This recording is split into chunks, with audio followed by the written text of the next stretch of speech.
Hello everyone, welcome back. In this video, I'm gonna give you the answer to this question: how long does TD Bank hold checks? So, as you can see that most of the time when you make a deposit, it is available the next business days from Monday to Friday, excluding federal holidays, as long as you make your deposit before the cut-off time.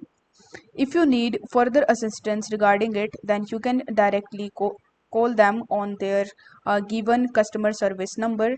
If you scroll down a bit, then you will be able to see the cutoff time for checks. So by store closing time Monday to Friday, and when it is available, so $100 will be available on the same day. Full amount may available the next business day.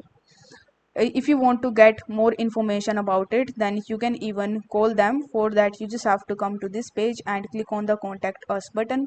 On the next page, you can either call them or chat with them or even mail them and even book an appointment. So I hope this video was helpful, and if it was, then don't forget to like the video and subscribe to the channel. Thank you so much for watching.